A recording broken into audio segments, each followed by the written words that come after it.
歡迎嚟到區塊講解王。Web3 發展嘅速度咧快到你唔信。我嘅目標咧就非常之簡單，將最複雜嘅技術變成你聽得明嘅日常知識。由比特幣去到 AI 代理，都會帶你睇清楚科技背後嘅真相。如果你想跟上2026年科技大趨勢咧，就一定要繼續聽落去啦。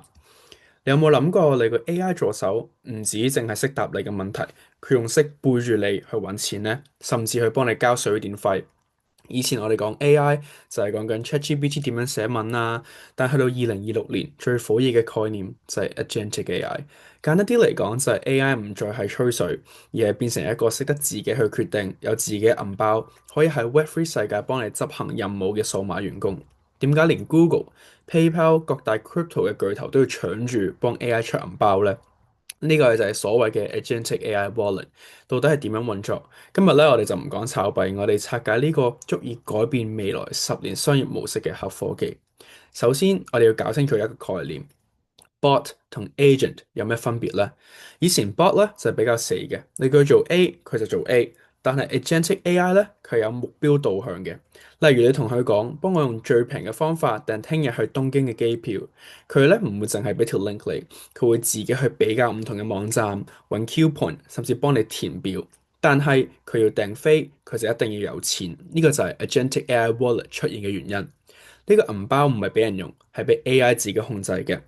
佢通常咧就係基於一個 account abstraction 嘅科技，等 AI 喺你授權嘅範圍內咧自己簽署交易，唔使你每次都要攞部手機出嚟撳 Face ID。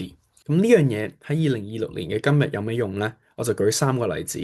第一，機器嘅經濟，想像你個 AI 代理要去揾另一個 AI 去買資料，以前咧就要經過銀行，但係佢哋而家可以直接用銀包去轉 USDC，透過 Skyfire 或者 Google 嘅 AP2 嘅協議，兩部機器之間咧都可以用幾秒鐘之內去完成一個清算，完全唔使經人手。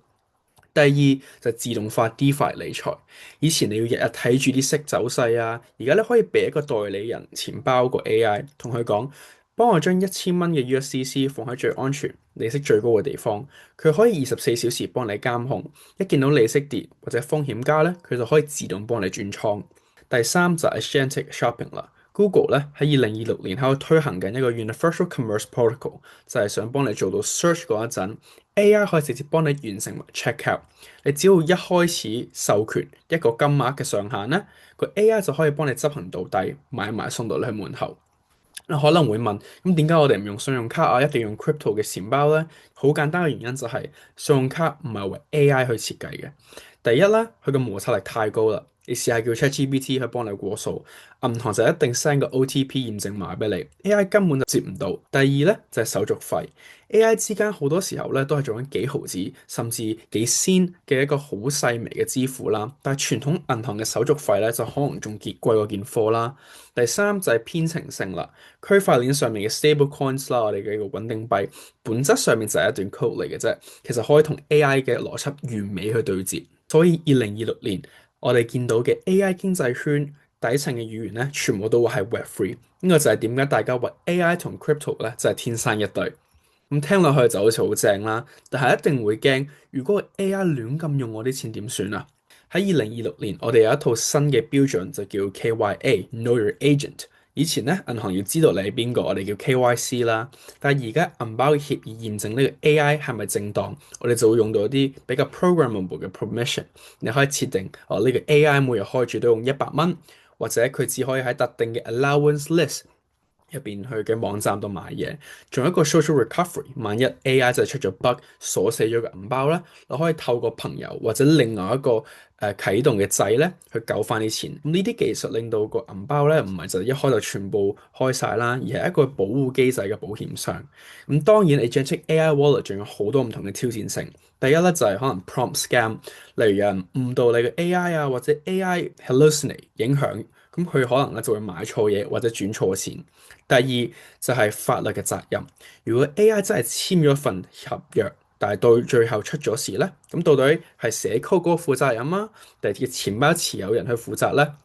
咁喺2026年，法律界咧都為咗呢樣嘢去拗緊好多嘢嘅，所以我哋玩科技嗰陣咧，一定由好細嘅金額開始。咁總結一下 Agentic AI Wallet 係將 AI 變咗一個說話者，變成一個行動者。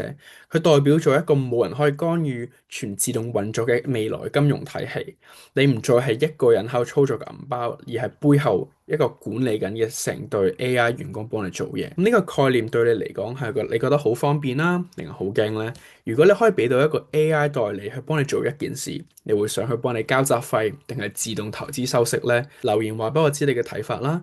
如果你覺得今集有幫到你跟上2026年科技轉變，就記得 Like、Subscribe 同埋分享你想請 AI 員工嘅朋友。